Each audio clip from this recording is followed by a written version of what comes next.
There's a book of Isaiah chapter 47 verse 3. Thy nakedness shall be uncovered, yea, thy shame shall be seen. I will take vengeance, and I will not meet thee as a man. First and foremost, I would like to say, call out Yahweh Hashem Yahushai, Hashem Chakdash, the ones to the apostles and elders of great millstone do well. Peace, blessings, salutations to the whole for tell you brothers out pushing the word in truth and sincerity.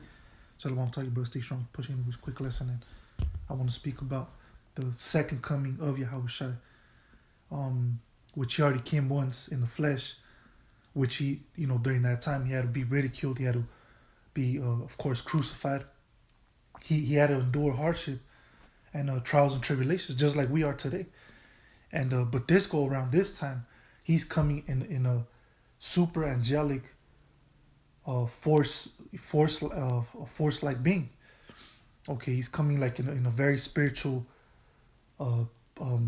supernatural type of way, in which, of course, he's going to be coming in those chariots.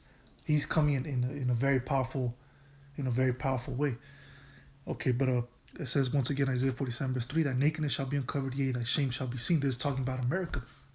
Okay, because right now America's sins, America's past is being brought up by the prophets of Yahweh Hashem Yahushai.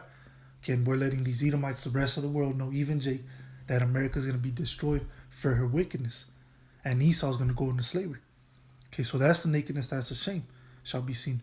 Oh, putting us in captivity and slavery, oppressing us, giving us drugs and guns, and all types of shit. Okay, the different wicked laws that they're passing. The witchcraft that they commit and that they allow, that they push out there, the agendas, the different wicked agendas. For example, the alphabet people. What else? Giving power of women over the men. There's many more wicked things that this place allows. So this is the shame. This is the nakedness that is being revealed right now. It says, I will take vengeance and I will not meet thee as a man. Exactly. And this is Yahushua speaking. He's going to take vengeance. Remember, vengeance burns in his heart every day. Because why? What he had to go through. Okay, first off, the 2/3 selling him out. And then Esau, during that time, the Romans putting him, crucifying him. And making him go through that, pretty much torturing him. Okay, he went through torture. That's exactly what it is. He went through torture. So now, if even as a man, let's say someone does something to you, don't you want to get some payback? Okay, don't you want to get back at that individual? Absolutely. So this is the same thing with the Most High, man. I mean, with Yahushua, he wants some payback. Okay, just like James Brown said, the big payback. That's exactly what Yahushua wants, and not only Yahushua, but us as Lord willing, I'm one of the men of the Lord. Us as the hopeful elect, we want some revenge. We want some vengeance, man. We want some payback. Of course, that's in the kingdom of heaven, because we gotta wait upon Yahweh Hashem Yahushua to do these things. Okay, but once the Most High sets us up, he gives us that spiritual power, then we'll be able to get our vengeance. Okay, but the first one that's gonna get his payback is Yahushua. And it says, and I will not meet thee as a man. Exactly, because this time he's not coming in the flesh. This time he's not going to come being born of a woman through the flesh. Okay, which Joseph and Mary had sex, but that's another topic. Okay, and he's going to be born of a woman's womb. He's going to grow up. He's going to be in the streets. Grow up in the hood. Teaching. Going through different places and teaching our people. Going through the flesh. Okay, walking in the flesh. He's not going to come in that manner anymore. He's clearly telling us that he will not meet us as a man. So what is that saying? He's going to meet us as a supernatural being, almighty, all super powerful. Okay, individual. Okay, spirit. So and he's going to be coming in what Esau calls the so-called UFOs, which those are really the chariots of Israel. But let me go ahead and get the book of.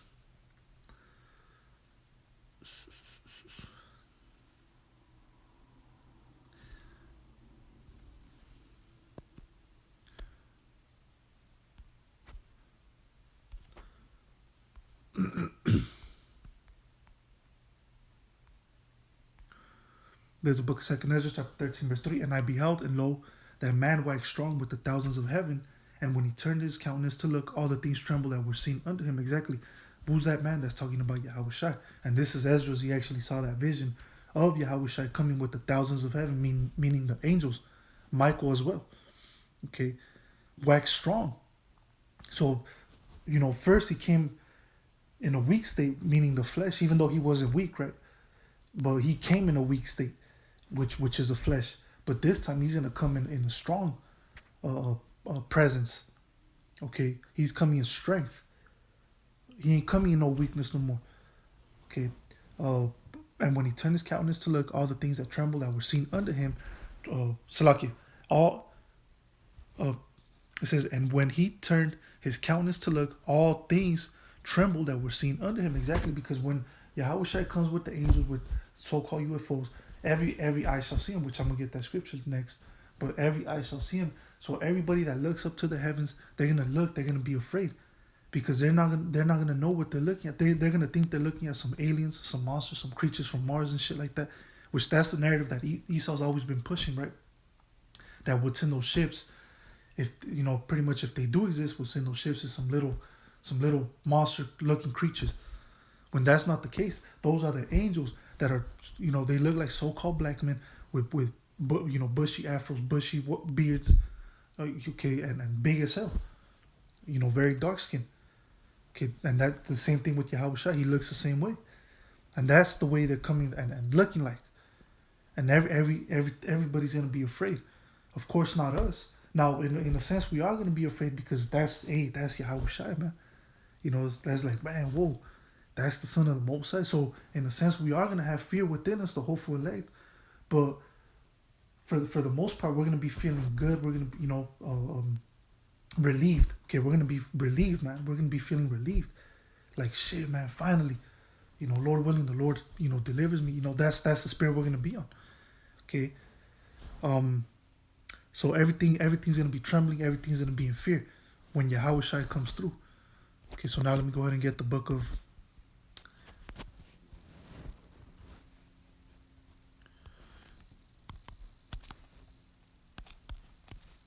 Revelation chapter 1 verse 7, and it says, behold, he cometh with clouds, and every eye shall see him. Exactly, going back to 2 Ezra 13.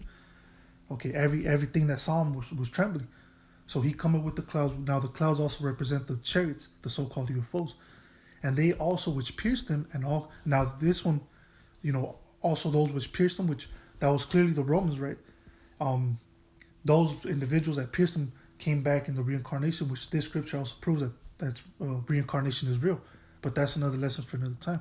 And all kindreds of the earth shall wail because of him. Exactly. They're going to be afraid. They're going to be screaming. They're going to be crying. Okay. A lot of people are going to be dropping dead from heart attacks. They're going to be shitting themselves. They're going to be pissing themselves. They're going to be running like chickens with their heads cut off, not knowing what to do, not knowing where to go. Okay. So when they see him, they're going to be screaming. They're going to be, especially the females, man. You already know how the females get. That high-pitched fucking, like a banshee. Okay, all these females are going to be squealing like pigs, man. And even men, man. You can't leave the men out there, leave the men out as well. Men are going to be screaming like bitches too. It says, even so, amen. Okay, so now let me go ahead and get the book of...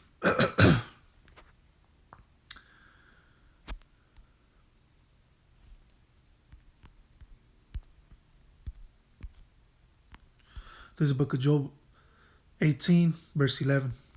And it says, terror shall make him afraid on every side and shall drive him to his feet. Exactly. What's the terrors? When Yahushua comes through. Okay, the terrors, man.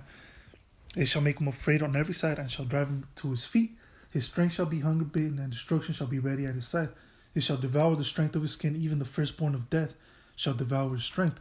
His confidence shall be rooted out of his tabernacle, and they shall bring him to the king of terrors, man. And that's Yahweh Ba'ashem Yahushua. So when they see the chariots, they're gonna be terrified. Okay, they're gonna be fucking terrified, man. So much so that some of these people's spirits are gonna leave their bodies, man. They're just gonna drop dead, man. Okay, and I know you brothers seen certain videos when people are just out and about walking, all of a sudden they just drop dead for no reason. I mean, for a reason, of course, but you know what I mean, right? And you could see death in their face. Okay, so a lot of people they're gonna be going through that, man. Their spirit just leaving them, man. Okay, but especially Esau, especially the so-called white man, these crackers, man, the elite of Esau, man, these motherfuckers are gonna be afraid, man. Okay. So now let me go ahead and get the book of.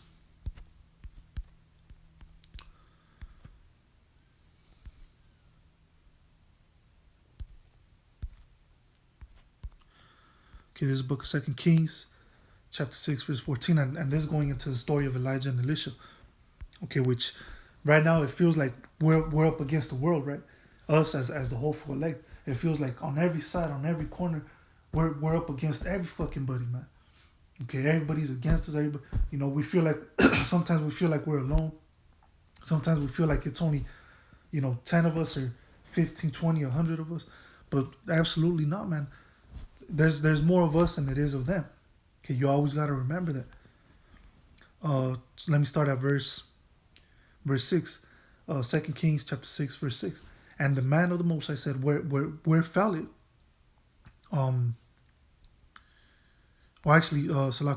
Verse 14.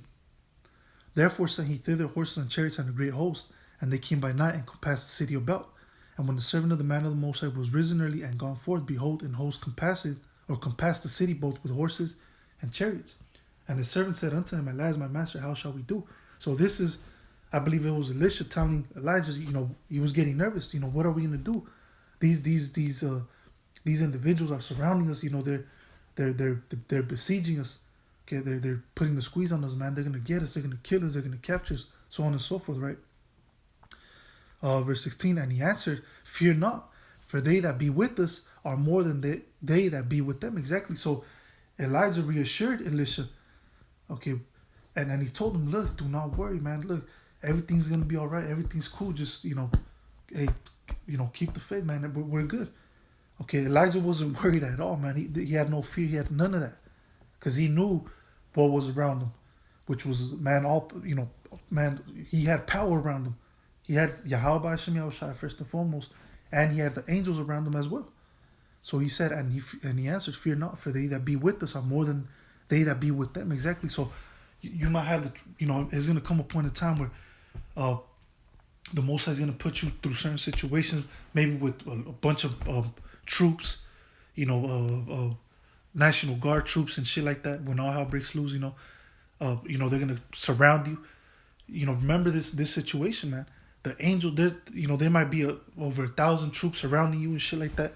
Remember, there's more of us than it is of them, man. The angels are gonna be there, hundreds of thousands, man, millions of angels are gonna be there, watching over you, protecting you. So it says, and he answered, Fear not, for they that be with us are more than they that be with them. And Elisha prayed and said, Lord, I pray thee, open his eyes. Okay, it was Elisha. Okay, it was actually Elisha and his servant. Okay, so I'm mistaken. I take that back. It wasn't Elijah. It was actually Elisha and his servant.